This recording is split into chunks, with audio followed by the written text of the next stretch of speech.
대한민국 넘버원 군사 전문가 김종대 쌤이 이렇게 또 다시 모시게 됐어요. 아, 저희 그때 그 보람의 전투기 얘기 혹시 기억하세요? 근데 3천억, 4천억이 떠올라요. 네, 억소리 나는 그 금액에. 맞아. 예. 조소리 나고 억소리 나는 조소리, 그런 억소리. 네. 정말 그때 저희가 그 군 미필자부터 시작해서 뭐 남녀노소 할 거 없이 심지어는 우리 사회복무요원 출신 유민상 씨까지 네, 너무 군사 전문가가 될 정도로 흥미진진한 이야기 들려주셨거든요. 네. 조건은 백곰이에요. 다 아시죠? 네. 예. 그 뭐 아까 곰탕 얘기도 하고 곰 발바닥 요리도 하시는데 예, 백곰은 이제 우리나라 최초의 미사일 이름입니다. 그 국방과학연구소에서 개발한 우리나라 최초의 미사일인데 그 옆에 거 저게 가상의 동물인데 고구려 유적의 벽화에 나오는 열화방면을 지키는 신이 따로 있는데 그중에서 북방을 지키는 신이에요. 그러니까 저 동물이 상징하는 건 우리나라가 자체 개발한 미사일이다. 이렇게 정리되죠. 의미였구나. 아니 현무가 저렇게 생겼는지 몰랐어요. 그러게요. 현무 비주얼 처음 보는데. 현무는 들어본 적은 있긴 한데 국사책에 나와요. 이게 그러니까 예, 언뜻 봤던 기억이 나는 것 같아요. 예.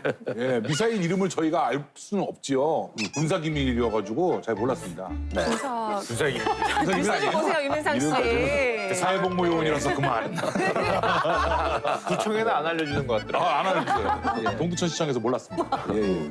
네, 그러면 지난 시간에 전투기 얘기를 아주 재미나게 들려주셨는데 오늘은 저희가 미사일 이야기에 빠져보는 건가요? 네. 우리나라는 이제 그 주변 강국들이 다 미사일 강국들이에요. 아주 핵미사일 숲에서 산다고 보면 돼요. 뭐 중국, 러시아, 북한, 아, 예, 일본만 사실 미사일이 없죠. 그렇지만 대만도 갖고 있고 주변이 다 미사일 강국인데 우리나라는 미국이 협정으로 묶어놨어요. 사거리 몇 킬로 이상 안 돼.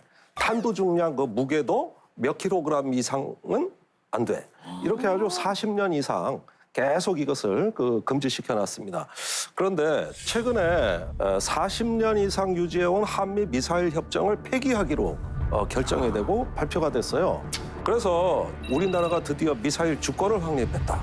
더 나아가서는 우주로 나가는 우주 주권도 확립했다. 이게 얼마나 역사적인 일입니까? 그래서 앞으로 그 미사일 주권을 이렇게 확보하게 된 역사적인 분기점에 왔으니 미사일 이야기 한번 해보자. 그게 오늘 주제입니다.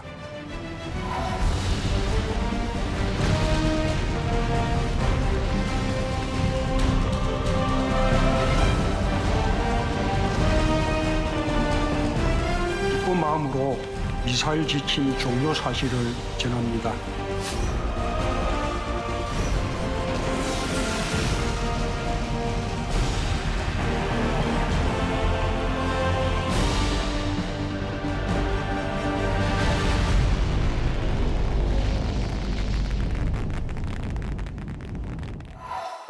어떻게 보면 자주국방을 하고 우리 억제력을 갖추려면은 우리 스스로도 현대 무기의 가장 총알하고 할 수 있는 미사일을 좀 가질 수 있어야 됩니다.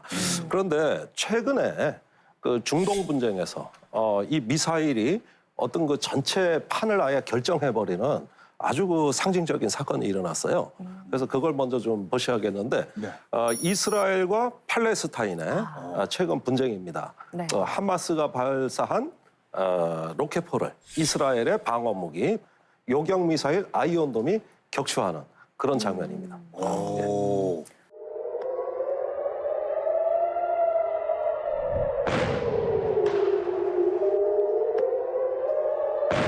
나가서 저 공중에 성광이 터지는 게 충돌하는 장면입니다.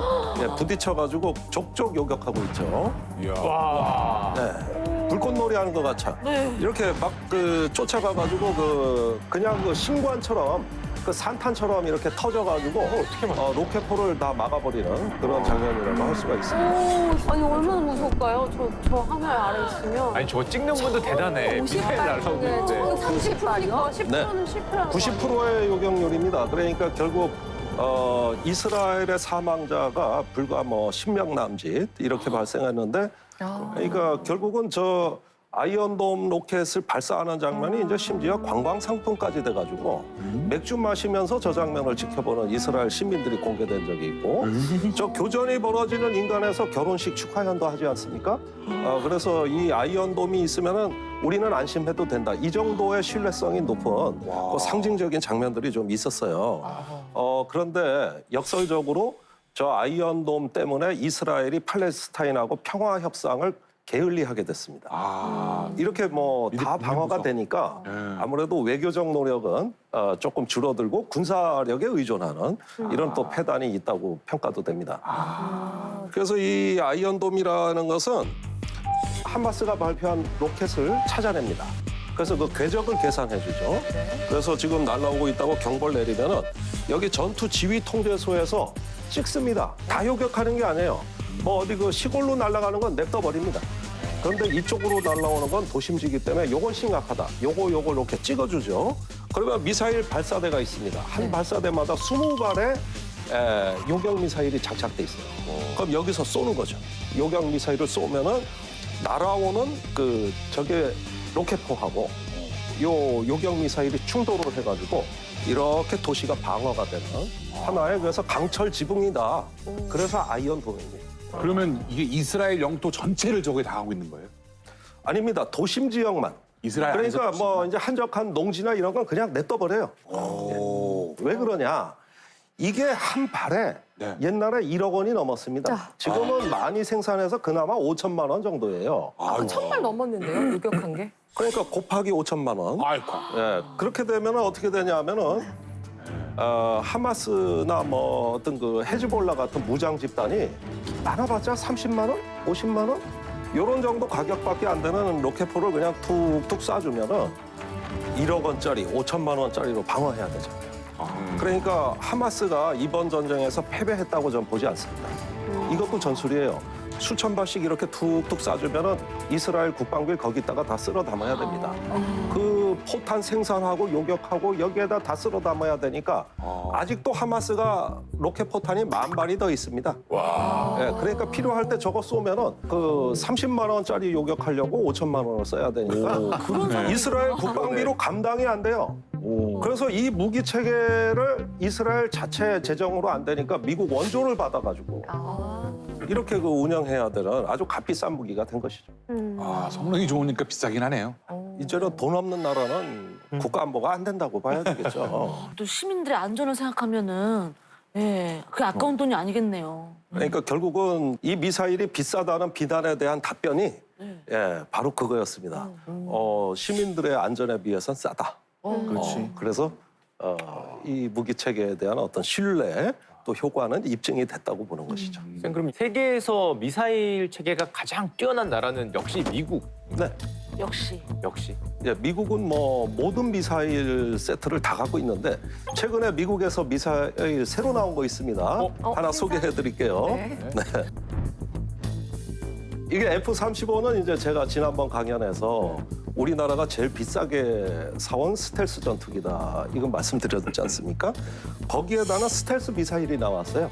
여기 JSM이라고 써 있죠. 비행기처럼 생겼네요. 예, 요게 조인트 스트라이크 미사일.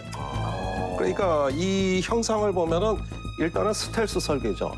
그래서 이 배 뚜껑이 열리고 거기서 나와서 발사되는 스텔스 미사일. 무지한히 비쌀 겁니다. 아직 가격은 공개 안 됐지만은. 자, 이게 최근에 장착됐다는 소식이 들리는데 보이지 않는 비행기에서 보이지 않는 미사일을 쏜다는 거. 그러니까 F-35 스텔스 전투기에 독침이 생겼다는 거예요. 은밀하게 날아가서 조용하게 타격해버려요. 이렇게 이런 거 쏘면 상대방은 날아오는 대비할 틈이 없이 그냥. 그럼 저런 스텔스 당하죠. 미사일은 뭐 아이언돔 그런 거에 격추가 거의 안 되겠네.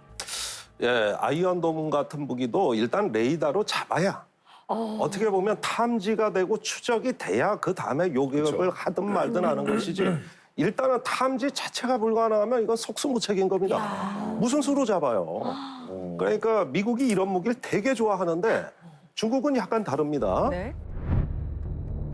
자, 중국의 둥펑 미사일 나왔습니다. 여기 DF라는 게 둥펑. 그러니까 한자로 동풍이라는 뜻이에요. 동쪽에서 부는 바람. 그 중에서도 최고의 걸작은 둥펑 21D입니다. 이게 바로 지대함 미사일인데 요거는 함정에 쏘는 미사일. 구축함이건 항공모함이건 그거를 육지에서 쏴서 격침시켜버린다. 이래가지고 자기한테 접근하지 마라. 접근하면은 타격하겠다. 자, 요건 중거리 미사일입니다. 둥펑 26 시리즈죠. 이동식 발사대에서 발사하는 건데 괌에서 발진하는 여러 가지 어떤 그 항공기 또는 뭐 선박 이런 어떤 그 모기지를 타격할 수 있는 게 바로 이 미사일이라고 할 수가 있죠. 아, 타겟들이 정확하네요. 써 있는 이름 자체가 괌킬러 이렇게 써 있어요. 예, 괌은 아주 뭐 목의 비수처럼 겨누는 그 아주 눈의 가시 아니겠어요?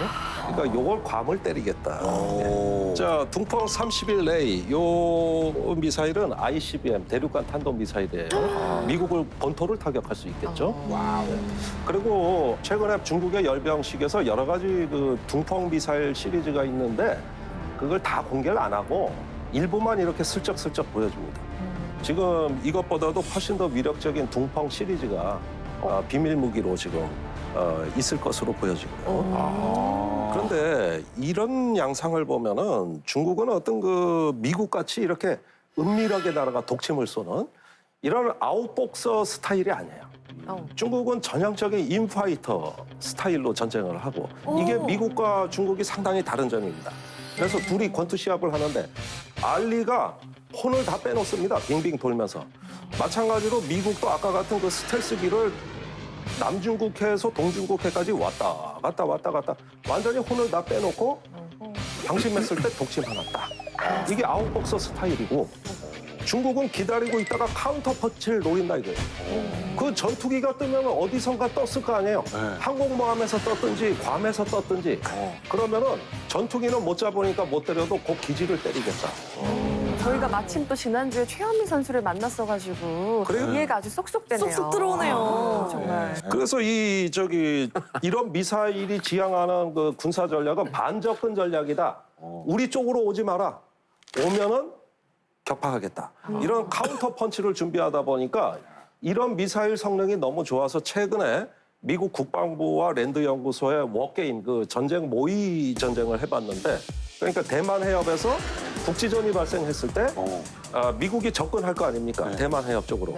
그걸 중국이 격침시켜버리면 중국의 승리로 끝날 수 있다. 그게 바로 미사일 때문이다. 이런 연구 결과가 나와가지고 최근에 큰 충격을 주고 있어요.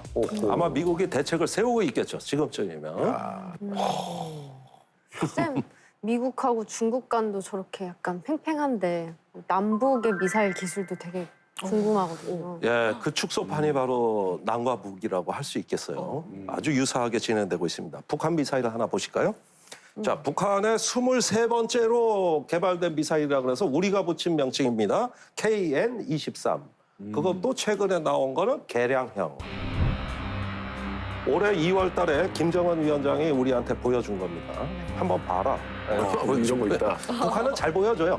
예, 그래서 우리가 분석할 필요가 없어요. 모든 걸 다 공개합니다. 츤데레네. 예. 그런데 23번째 미사일이 나왔는데 이 미사일이 기존 미사일하고 아주 틀린 점이 있습니다. 그 보통 미사일 하면은 어떤 미사일이 센 미사일일 것 같아요? 레이더가 잘. 좀 더 멀리 가고 좀 세고 뭐 이런 거 아닐까? 핵탄두 같이 파괴력 센 거.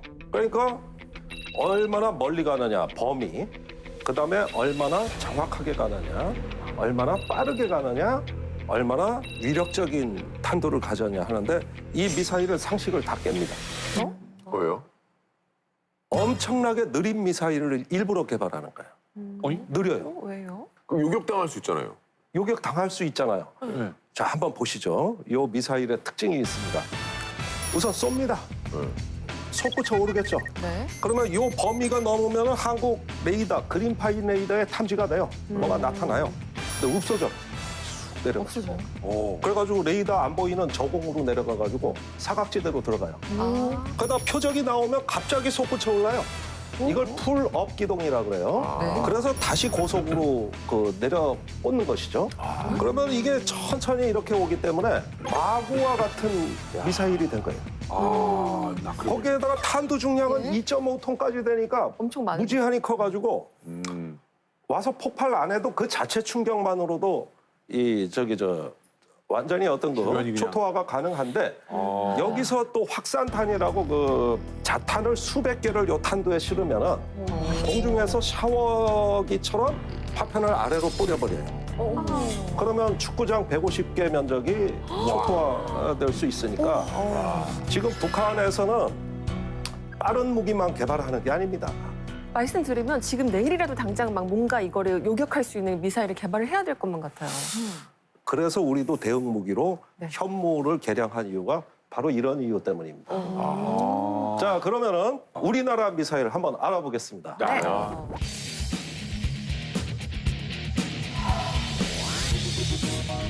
네, 박정희 대통령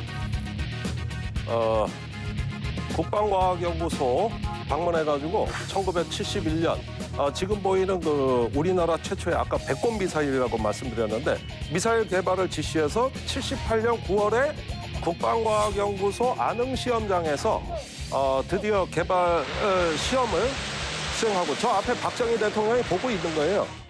그래서 날아가서 공중의 표적기를 명중시키는 장면을 보고 뭐 환호성이 나오죠.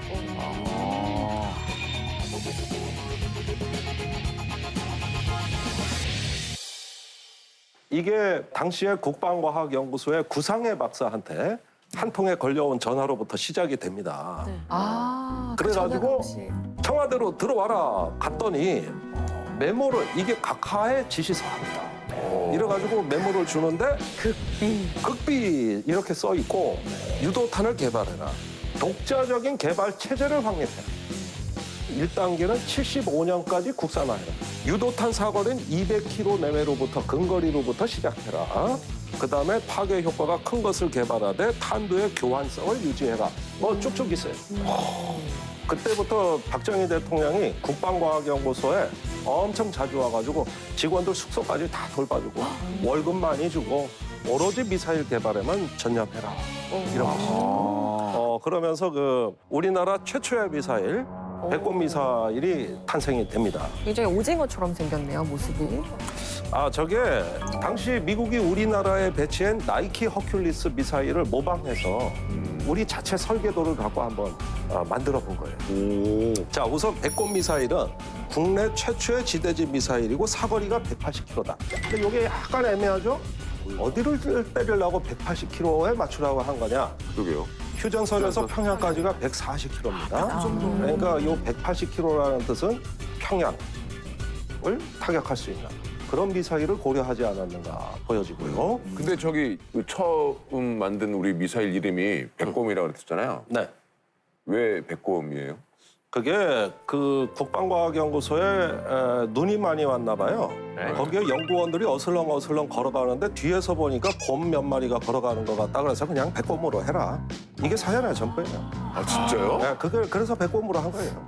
아니 그러면 쌤 그 연구원들이 좀 팔짝팔짝 가셨으면 뭐 고라니가 됐거나 개곰가 됐거나. 네. 그럼 나중에 현무는 누가 좀 거북이처럼 걸어가거나 이렇게 돼서 현무가 됐나요? 네, 그게 사연이 있습니다. 지금부터 백곰에서 현무로 넘어가는 예. 이 역사 아주 재밌습니다. 한번 보시죠.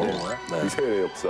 자, 그런데 한국형 미사일을 그것도 개발 시험 성공했다 그러니까 제일 놀란 당사자는 미국이었습니다. 미국이 한국이 미사일 개발했다는 거에 대해 가지고 동맹국이 뭐 이제 자주 국방하겠구나 이랬을까? 정반대였습니다. 그게 아니라 워컴 주한미군 사령관이 우리 노재영 국방장관한테 항의 서한을 보냅니다. 당장 중지해라. 당장 중지. 그러니까 노재영 국방장관이 큰일 났거든. 이게 각하 지시로 네. 개발해서 앞으로 계속해야 되는데 미국이 알고서 난리를 치거든요. 그래서 더 이상 개발 안 할게. 요 개발된 요 정도만 할게. 그래서 사거리 180km, 탄도 중량 500km 여기까지만 하고 그 이상의 미사일은 개발 안 하겠다. 이렇게 국방장관의 각서가 보내지는데 그게 오늘 우리가 이야기하는 미사일 협정입니다. 그렇게 만들어졌어요. 그렇게 만들어진 거예요. 우리가 알아서 만들어준 거예요. 정식 협정도 아니에요. 그냥 편지예요. 이렇게 해서 오늘날 미사일 아니, 협정이 된 그런데 거죠. 미국은 동맹국인데 자기가 만들어서 할 거를 한국이 대신 만들어서 자기 돈으로 배치해주면 좋은 거 아닌가요? 그 왜 굳이 반대를 해서? 한국이 이제 정전협정에 서명도 안 한 나라고 한국이 독자적으로 전쟁을 못하도록 한국이 자기네가 작전권을 행사하면서 완전히 자주국방을 하고 또 전쟁을 일으키고 이러면은 통제가 곤란한 나라. 그래서 미사일도 개발하지 마라. 미사일 개발 못하는 게 단순 미사일뿐만 아니라 민간 로켓도 안 된다는 거예요. 그리고 군대 인력, 장비 이런 어떤 그 전략 자산까지 다 통제를 해서 그 작전권도 오늘날까지 못 가져오고 있지 않습니까? 그러니까 바보 같아서 창피하고 좀. 결국은 여기서부터 우리나라 미사일 주권에 있어 비극은 시작이 됩니다. 78년도에 미사일 개발을 간신히 이루기는 했으나 이제 11.26으로 그 후에 12.12 사태를 거쳐서 이제 대통령이 된 전두환 대통령이 정통성이 없는 정권이에요. 그러다 보니까 어떻게든 미국과의 관계가 우선입니다. 우리 자주국방 이게 별로 급한 문제가 아니에요. 일단 미국하고의 관계 우선. 그래서 첫 번째로 한 일이 우리가 개발한 미사일의 흔적을 싹 없애버려라. 그 다음에 2,500명의 국방과학연구소 직원 중에 1,700여 명을 강제로 퇴직시켜. 완전 축소시켜. 이 과정에 미사일 관련자들은 남김없이 다 제거해. 이게 좀 이해가 안 가는데 이게 아무래도 군인 출신이라 오히려 미사일 이런 거 더 개발하고 이러려고 그럴 것 같은데. 그 당시에 정호영 국방장관은 국방과학연구소는 미사일 자료를 다 폐기하고 나한테 전부 남김없이 가져와. 이래가지고 거기에 흔적을 남기지 말라는 거죠. 이제 드디어 미사일에 관한 우리나라의 빙하기가 시작됐습니다만은 이 빙하기가 오래 못 갑니다. 예, 예. 다행이네요. 뜻밖의 사건이 생겨요.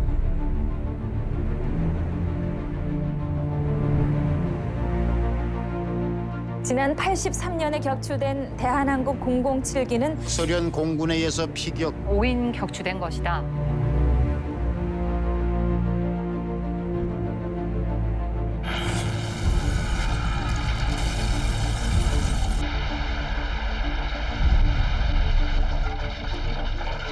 본인은 이번이 감내할 수 있는 최후의 인내이며 반드시 그에 상응하는 힘의 응징을 각오해야 한다는 것을.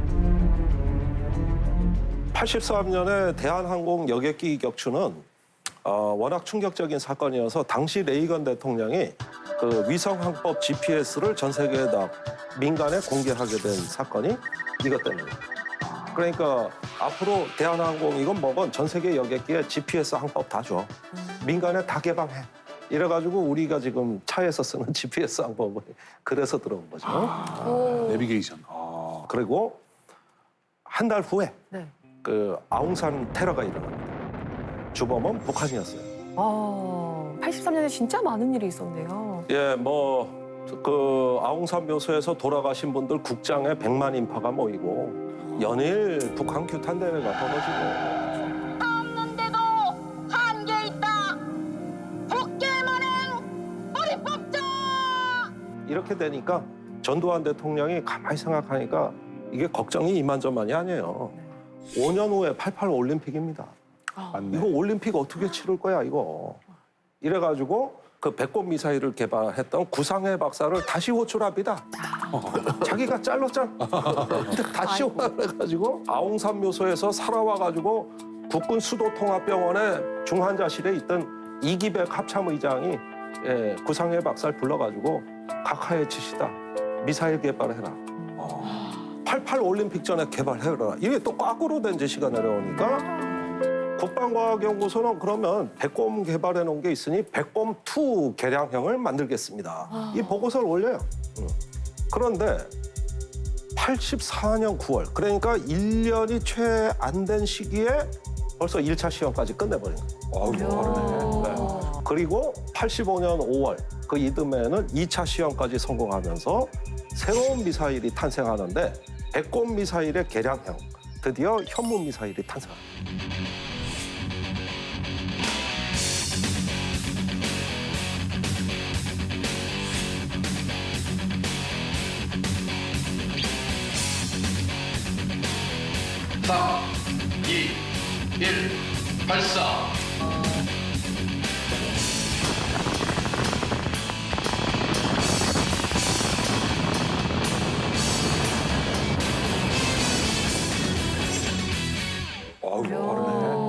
이름하여 현무, 이게 현무-1 미사일이 되고 그 백곰 미사일은 실전 배치가 안 됐지만 현무는 실전에 배치가 됐고 사거리는 백곰과 비슷합니다. 그다음에 백곰 미사일은 엔진이 하나만 삐끗해가지고 약간 점화 속도가 늦는다든가 추력이 불규칙하면은 막 삐뚤삐뚤가고 이러는데 이거는 엔진 하나로 통일을 해가지고 백곰이 아주 안전성 내기였는데. 있게 이게 현무-1 미사일이 되고 1987년에 이걸 국군의 날에 퍼레이드에 공개를 하죠. 그래서 이것은 북한에 보여줌으로써 추가 도발을 경고하는 효과 이런 걸 누리고 그렇게 해서 오로지 88 올림픽으로 쭉 달려가는 이렇게 돼버린 것이죠. 이렇게 그 무언가 정치권으로부터 또 동맹국으로부터 끊임없는 족쇄와 압박 속에서도 과학자들은 신념을 잃지 않았고 자기가 열정을 바쳐서 했던 도전들 이 가치를 알고 있었던 애국자들이 이후에 조금씩 성과를 내기 시작해요. 그것이 우리나라 미사일의 역사의 순환 속에서 영광이었다. 쓰레기통에서 핀 장미꽃이었다. 저는 그렇게 얘기하고 싶습니다.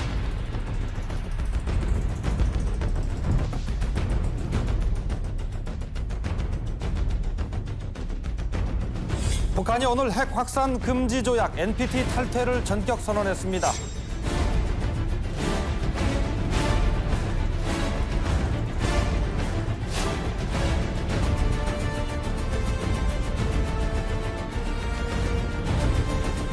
(2006년 7월) 두 번째 장거리 미사일인 대포동 2호를 2009년 4월 은하 2호를 이어 육자회담을 거부하고 2차 핵실험을 2012년 4월 13일 은하 3호를 발사했습니다. 북한의 미사일 도발에 대응하기 위해 한미양국은 2012년 10월엔 사거리를 800km로 늘리는 2차 미사일 지침에 합의했습니다. 우리나라 북부 핵시험장에서 대륙간 탄도로켓 장착용 수소탄 시험을 성공적으로 단행하였다. 한미 정상은 최근 높아지는 북핵 위협에 대응해 미사일 탄두 중량 제한을 없애기로 합의했습니다.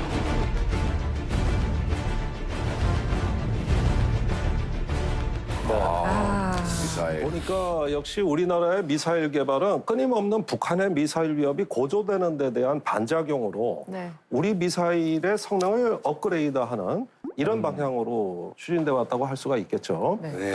자, 93년의 핵위기는 정말 엄청난 전쟁 직전까지 갔던 위기였죠. 94년에 그 클린턴 대통령이 영변 핵시설을 폭격하겠다고. 그래가지고 94년에 그 전쟁 위기까지 갔던 이런 상황에서 일단 김영삼 정부가 클린턴 대통령한테 미사일 지침 좀 풀자. 이랬는데 미국이 거절합니다. 한국하고는 얘기 안 하겠다. 그러던 중에 98년도에 또 사건이 일어납니다.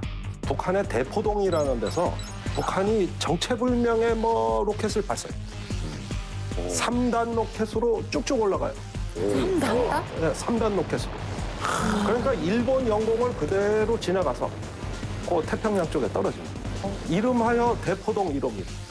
이게 로켓 성능으로 보면 한 3,000km 정도 비행을 할 수 있는 성능의 미사일. 우리 정부가 가만히 있을 수가 없었겠는데요. 이걸 보면서. 근데 사실은 이렇게 너무 많이 멀리 가니까 우리 정부는 오히려 안심했나요? 저건 한국으로 오는 미사일이 아니고 그거가 우리가 아니구나. 3,000km인데 제주도도 훌쩍 넘어가는. 그런데 제가 장교들 이야기 듣기로는 북한의 포함 미사일이 전 세계에서 가장 무서운 미사일이래요. 왜 그러냐? 왜요? 전 세계에서 가장 무서운 미사일이래요. 부정확하기 때문에 포를 쐈어. 이 포가 어디로 가는 건지 쏜 사람도 몰라. 그러니까 이게 최고 지도자가 미사일 한 방 쏘라고 그랬는데 쐈어요. 그냥 어디까지 갔어? 그러니까 대충 저기로. 그러니까 저기가 어딘데? 살벌합니다. 저기쯤 그냥. 그러니까 이게 어디로 올지 모르는 미사일처럼 무서운 미사일이 어디냐고. 그래서 맨날 사진 보면 김정은 이렇게 선글라스 쓰고 어디 간 거야? 이게 그거였어요? 여기요? 그래서 맨날. 포탄도 대충 쏜다고. 그러니까 무섭죠, 이게. 질문 같은 것도 누가 어떻게 질문할지 모르니까 어디로 튈지 모르는 질문이 사실 가장 무섭지 않습니까? 맞아요. 갑자기 삼행시 시키는 거. 갑자기 다 미사일로 보여요. 아니 일본 입장이 확 이해되는 게 자기를 노리고 쏘지 않다가도 지나가다가 잘못하면 떨어지면 나네? 이게 되는. 그러니까 이게 비록 3,000km 날아가는 미사일이 우리하고는 직접적 관계가 없겠죠. 대한민국엔 피해가 없어요. 그러나 대한민국이 그 미사일 기지를 타격하는 단거리 미사일로 보복을 해주거나 아니면 쏜다는 조짐만 보이면 미리 선제 타격을 해서 그 미사일을 못 쏘게 막아버리는 역할을 할 수 있는 거 아닙니까? 이걸 명분으로 해가지고 미사일 지침을 완화시키자고 김대중 대통령이 얘기하니까 클린턴이 180km 제한했던 미사일 사거리를 300km로 늘립니다. 300. 예. 조금 늘어나죠? 조금 늘어났네요. 부족한데. 정말 고맙기도 하여라. 아유, 진짜 그러니까 요즘 많이 그 썼네. 북한의 그 중요한 미사일 기지, 뭐 예컨대 동창리 미사일 기지, 대포동 미사일 기지 이런 데는 한국 미사일이 가서 제압해버릴 수 있는 것이죠. 그게 1차 개정인가요? 1차 개정. 아하. 네. 300km는 너무 짧은 거 아닌가요? 북한 영토 끝만 해도 네. 300km는 뭐 안 될 것 같은데. 어림없습니다. 백두산 못 갑니다. 그렇죠. 백두산까지 갈 수가 없어요. 자, 그래서 계속 그 뒤에도 북한이 대포동 2호도 쏘죠, 노동 미사일 쏘죠, 또 무수단이라고 중거리 미사일 쏘죠 이렇게 되니까 2012년에 이명박 대통령이 다시 미국하고 협상에 들어가가지고 이때 미사일 사거리를 800km 이렇게 되면서 이제 한반도 전역을 우리가 사거리로 하는 미사일 개발이 처음 이루어집니다. 네, 그래서 그럼 현무 2라고 나왔는데 현무 2가 그렇게 하면서 탄생하게 된 건가요? 그렇습니다. 그러니까 현무이 A는 아까 김대중 대통령이 왜 300km로 사거리를 늘리자 이렇게 되니까 300km 미사일 나온 거죠. 네. 예, 그래서 현무2 A 버전이고 그다음에 현무2 B는 500km까지 그다음에 800km 이렇게 하면 북한 전역이 다 포함이 되는 겁니다. 그리고 중국의 산둥반도 일부까지도 포함이 돼요. 그리고 탄도 중량은 500kg로 여전히 묶이는 이런 어떤 2차 개정이 이루어지는데요. 아니 근데 참 대단한 게 저걸 늘려줬다고 해서 바로 늘어나네요. 우리는. 그럼 저걸 한 2만 킬로 해. 그러면은 순식간에 이렇게 늘어날 수 있는 기술은 갖고 있는 거로 우리도 한 봐야죠. 3,000km 할 수 있나? 그러니까 과학자들은 다 준비가 돼 있어요. 그리고 이런 상황을 다 준비하고 있고 이제나 저제나 풀릴 때만 기다리는 것이죠. 대단하다. 그럼 우리나라도 저렇게 저 탄도 중량 500kg 정도 되면 이제 핵도 할 수도 있는 거네요. 자, 그런데 핵을 장착. 예, 뉴클리어. 이게 이렇게 뉴클리어 이렇게 늘어나긴 하는데 여전히 관심사가 미국 관심사는 종혁 씨 얘기한 대로 핵탄도 장착 여부였어요. 그래가지고 이 범위가 늘어나면 늘어날수록 탄도 중량은 더 강한 규제를 받게 됩니다. 그러니까 트레이드 오프 방식이라 그래서 사거리가 짧으면 뭐 1톤 가져도 돼. 더 가져도 돼. 근데 이렇게 늘어나? 점점 늘어나? 그러면은 500km 이상은 늘어날 수 없게 되는 것이죠. 그러니까 사거리가 800km, 현무 투시가 800km로 늘어나잖아요. 탄도 중량은 오히려 작아져요. 긴 거는 탄도 작게 만들어라. 네. 절대 500km 이상 안 늘어집니다. 그렇게 하는 이유는 핵탄두를 장착할 수 있는 그 능력을 제거하는 데 초점화돼 있다. 그래서 철저하게 묶었는데 사거리보다도 중량이 관심사예요. 그렇죠. 사거리가 많이 나가건 적게 나가건 간에 탄두 중량이 제한되면은 전략 무기로 쓸 수가 없어요. 즉 핵탄두를 장착 못한다 이거예요. 맞아요. 그래서 미국의 관심사는 이제 사거리는 인심이 좋아졌어요. 3차 개정으로 이제 넘어갑니다. 2017년에 문재인 대통령 시절이죠. 네. 북한이 6차 핵실험을 하는데 이게 또 전 세계 또 한 번의 충격이었어요. 그 폭발력이 그 북한 풍계리에서 지진파가 오는데 이건 기존의 플루토늄이나 우라늄 탄이 아닌 것 같아요. 아무리 봐도 수소폭탄. 수소폭탄은 핵융합으로 하는 이게 뭐 이제 열핵무기라 그래서 이 이상 강한 무기가 없는데 더 세게 터트리면은 인공 지진이 발생해가지고 완전히 그 지형이 바뀔 거 가니까 그나마 위력을 줄여서 터트린 것 같단 말이에요. 그래가지고 이게 충격을 주니까 당장 문재인 대통령이 미국 대통령 전화대장 해가지고 소식 들었냐? 지금 이런 게 생겼다. 전술핵의 위력 정도는 발휘할 수 있는 탄도미사일을 갖춰야 되겠다. 이래가지고 800km에다가 탄도 중량 무제한. 이때 미국 국방부와 국무부는 절대 안 된다는 거예요. 그런데 트럼프가 그걸 사그리 무시하고 한국이 원하는 대로 다 해줘. 이래가지고 탄도 중량이 싹 풀립니다. 한마디로 땡큐 트럼프예요. 땡큐 트럼프. 트럼프 혼자 결심한 거예요. 그런데 그 배경에는 단순히 뭐 트럼프의 그 변덕스러움이 있다고 볼 수도 있겠습니다만은 그 중국하고 이제 본격적인 패권 경쟁이 격화되다 보니까 언제까지 한국을 저렇게 묶어둘 게 아니라 미국을 대신해서 중국을 견제할 수 있는 어떤 이런 나라로 좀 성격을 바꿔주는 것도 괜찮지 않겠냐. 이런 전략적 고려도 있었다고 봅니다.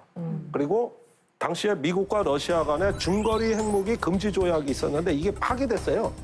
원래 미국과 러시아 간에는 중거리 미사일을 못 갖게 돼 있어요. 그런데 러시아가 이 지침을 위반했다고 해서 그 조약이 파기되거든요. 그러니까 미국 입장에서는 이제부터는 우리도 중거리 미사일을 배치하겠다. 그 후보지가 일본하고 한국이 되는 거예요. 여기다가 미국의 중거리 미사일을 배치하겠다. 그런데 그러면 중국이 또 반발이 심할 수도 있으니까 미국 미사일을 배치하기 전에 한국이 중거리 미사일을 스스로 갖는 것도 나쁘지 않다. 정말 복잡한 역할관계가 네, 복잡합니다. 이 역할관계가. 네.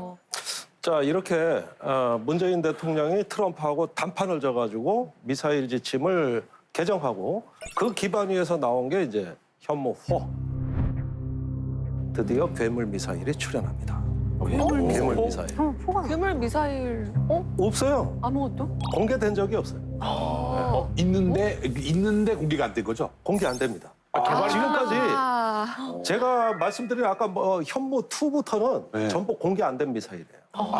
그래요? 실물은 있긴 있는데 한 번도 국민들한테 공개된 적이 없어요. 그런 기밀 정보를 궁금하다. 뭐 시험에서 한 거 아닌가요? 그러니까 슬쩍 뭐 시험에 성공했다더라. 뭐 이런 정도가 아까 뭐 탄도 중량이 500kg다, 1톤이다 뭐 이런 거 있잖아요.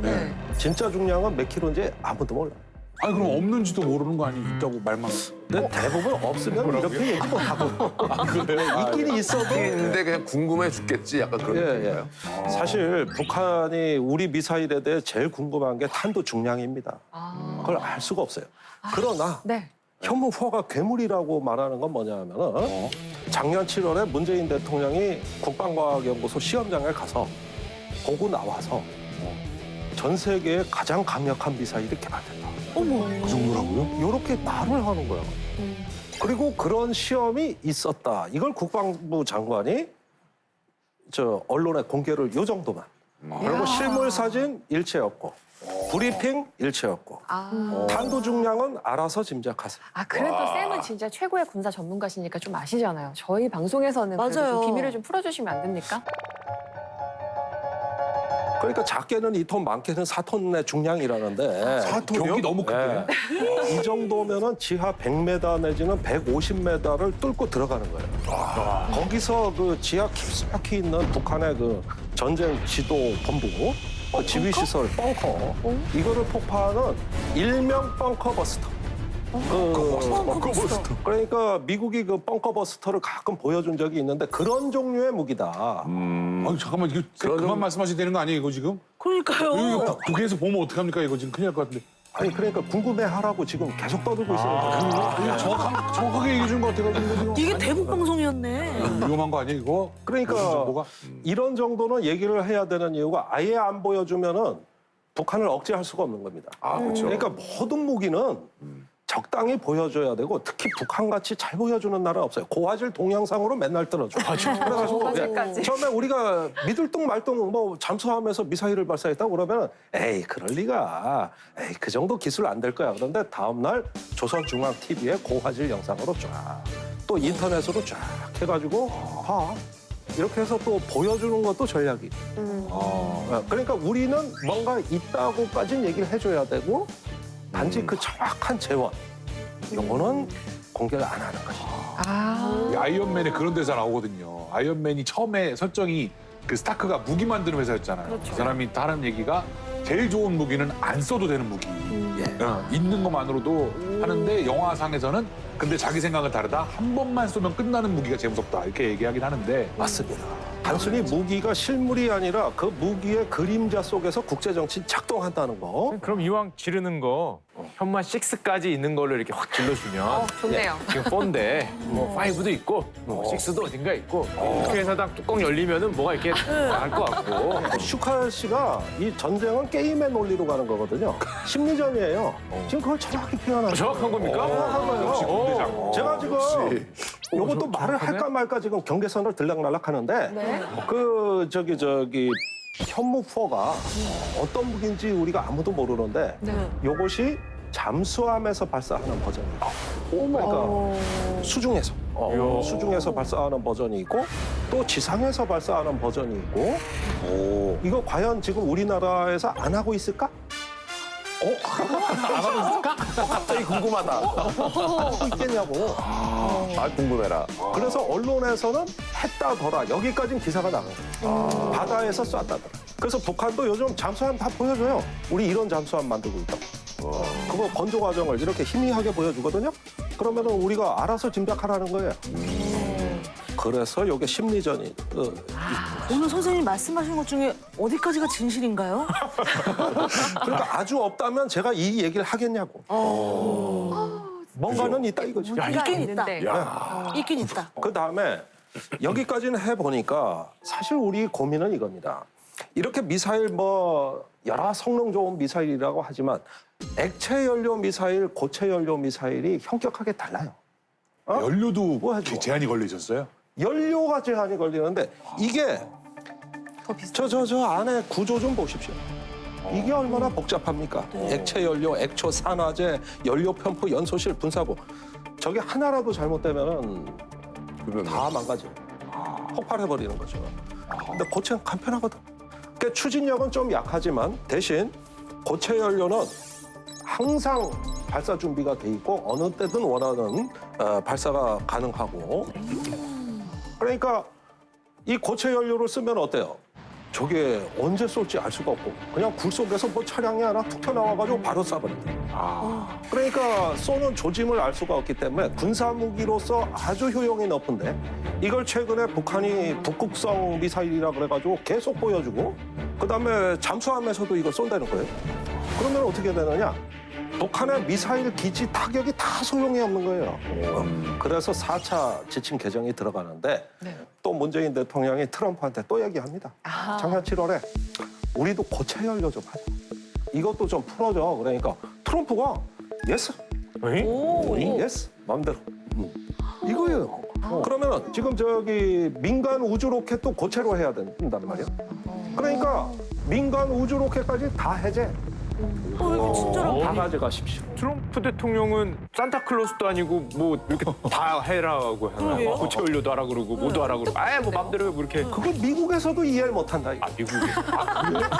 대신 방위비 분담금만 많이 달. 돈으로. 그다음에 저기 트럼프 지론이 주한미군 철수시키겠다는 거 아닙니까? 맞아요. 그러니까 한국 한번 한국이 알아서 다 하세요. 이게 뭐 아니면 좀 도식으로. 내시고요. 뭐 핵무기도 만들겠다 그러면 오케이 할 그럴 기세인가요? 돈 주면? 그건 아니죠. 그건 아니고. 거기까지는 아니지. 선 넘네 이런 거지. 선을 좀 넘었던 걸로. 손 넘으셨네요. 예. 모르죠. 트럼프가 한 번 더 집권했더라면 거기까지 갔을지도. 맞아요. 그럴 수 있어요. 진짜. 네. 그럴 것 같아요. 그래서 작년 7월에 고체 연료가 해제되는 순간 우리도 드디어 중견 로켓 국가로 갈 수 있는 발판을 쌓고 요 조치 하나 때문에 중국, 일본이 민감하게 반응합니다. 특히 이 한국의 미사일 정책에 관해서는 중국보다 일본이 민감하게 반응합니다. 지금까지 일본은 미사일이 없어요. 평화적 목적의 로켓 개발만 했거든요. 평화헌법 때문입니다.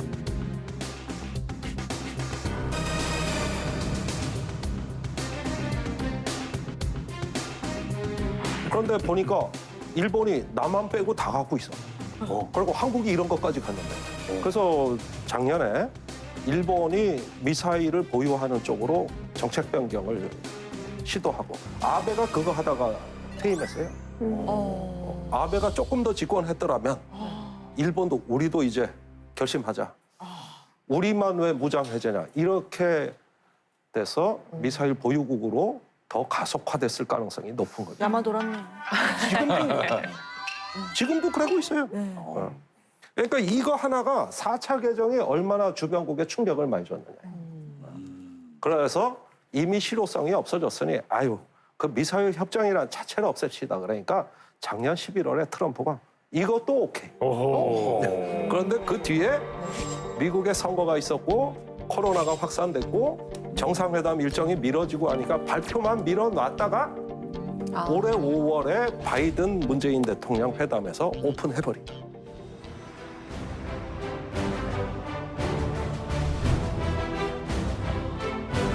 문재인 대통령이 우리 시간으로 오늘 새벽 이 조 바이든 미국 대통령과 첫 대면 정상회담을 했습니다.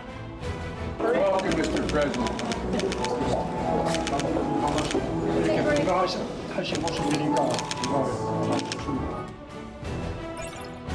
두 정상은 우리 군의 미사일 사거리 등을 제한했던 미사일 지침도 42년 만에 해제했습니다. 저 부분이 또 기쁜 마음으로 미사일 지침 종료 사실을 전합니다. 한미동맹의 굳건함을 대대적으로 과시하는 상징적이고 실질적인 조치입니다. 지침이 종료되면서 무기뿐만 아니라 우주 개발까지 발목을 잡던 족쇄가 이제 모두 풀린 건데요. 군사적 측면만이 아니라 민간 우주 개발에서도 다양한 가능성이 열리게 된 것입니다.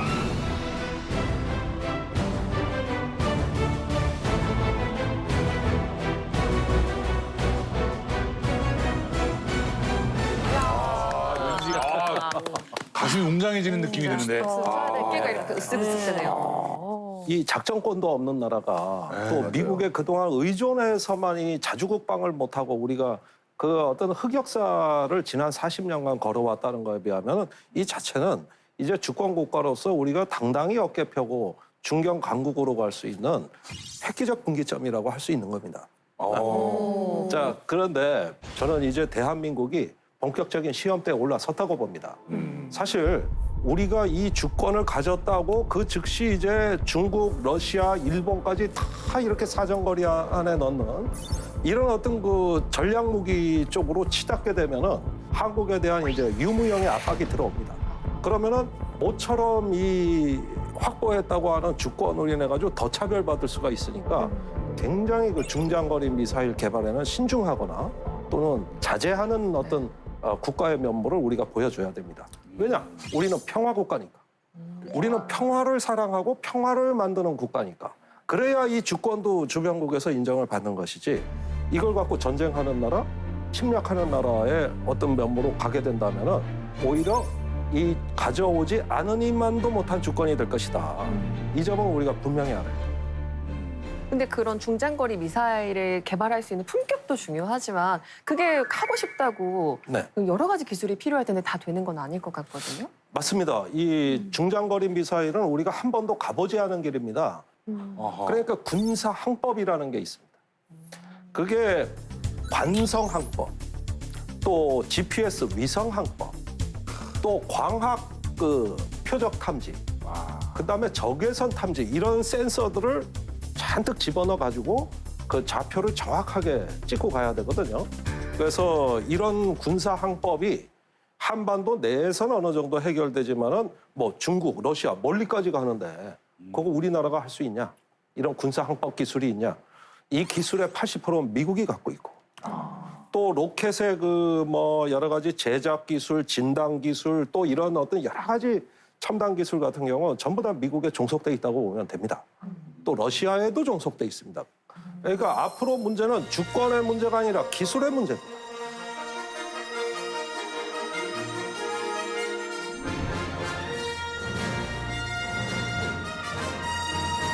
우주로 간다.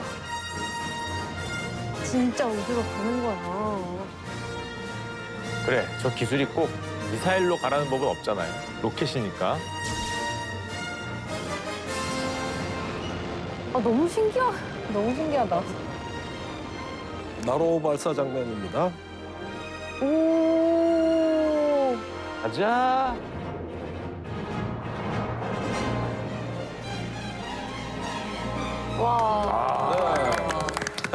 우주 갈 수 있다. 네. 그러니까 이제는 전 세계 50개국이 우주 개발에 뛰어들고 있고 22개 나라가 우주청을 갖고 있습니다. 우주청. 우주청. 그러니까 범국가적 차원에서 우주를 기획하는 개발하는 기구가 있는데 우리나라 아직 없어요. 부럽네. 진짜. 최근에 과학기술부가 국가우주위원회라는 걸 열어가지고 그 사업 계획을 발표했습니다. 네. 그런데 왜 이렇게 우리나라는 늦냐? 왜 이렇게 더디냐? 미사일 협정 때문이었어요. 거기서 모든 걸 다 금지해놨다고. 미국을 100으로 했을 때 우리 항공 우주 분야의 기술이 2016년 67이었는데 그 뒤에 60으로 떨어지고 있죠. 더 떨어지고 기술 격차도 2016년에 9.7년 정도 뒤쳐졌다면 지금 18년 뒤쳐져요. 계속 벌어지고 있어요.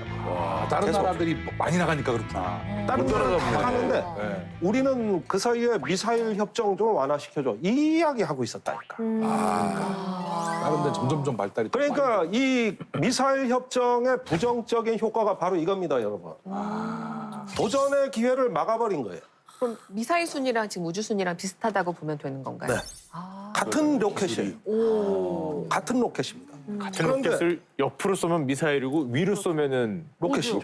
우주선이고요. 우주선이 되고. 근데 그러면 북한은 미사일 개발을 꽤 했으니까 이거 수준이 높겠던데요? 그러니까 어떤 면에서는 그 인프라가 우리나라보다 좋습니다, 북한이. 우선 인력만 해도 평양에 있는 그 제2과학원에서 미사일 개발한 거거든요. 거기에 개발 인력만 2만 명이 넘어요. 어떤 면에서는 앞서가고 있는 나라라고 봐요. 옛날에 우리 그럼 나로 쏜 거는 우리가 안 쏜 건가요? 그때도 미사일 협정 때문에 러시아의 그 발사 용량을 맡겨가지고 러시아가 대신 발사해주죠. 그럼 로켓 개발도 우리나라에서 안 한 건가요? 그게 미사일 협정 때문입니다. 그런데 이제 미사일 협정도 구해될 게 없고 하니까 우리가 발사하는 거예요.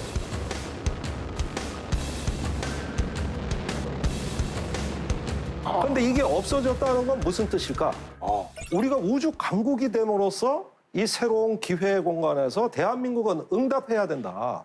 중견 우주 강국으로 가는 게 이 미사일 협정 폐지의 진정한 본질 아니냐 이겁니다. 야, 의미가 엄청나네요.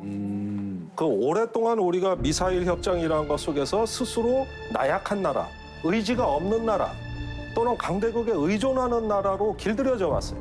그러나 이제 그게 없다면 스스로 강해질 자신이 있어야 됩니다. 저는 휴화산의 대한민국을 활화산의 대한민국으로 폭발시켜야 된다. 그 열정의 어떤 화산에서 우리가 먼 우주로 자꾸 나가고 우주 진출을 하다 보면 머나먼 우주라는 새로운 세계를 발견하게 될 거다. 이게 우리가 가야 될 길이다. 그래서 청년들은 열정을 가질 필요가 있다. 이 말로 저는 오늘 말씀 마칠까 합니다.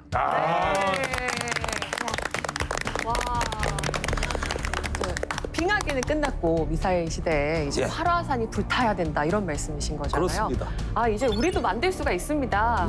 이제 강해지고 싶으면 얼마든지 강해질 수 있는 시대가 됐고 국방뿐만 아니라 우주 산업에서도 도움이 된다고 하니까 또 한국에서도 스페이스X 같은 기업이 좀 빨리 좀 나와줬으면 좋겠습니다. 네, 오늘 전투기에 이어서 미사일 수업까지 아주 맛깔나게 재밌게 들려주신 김종대 쌤 여기서 보내드릴게요. 고맙습니다. 감사합니다.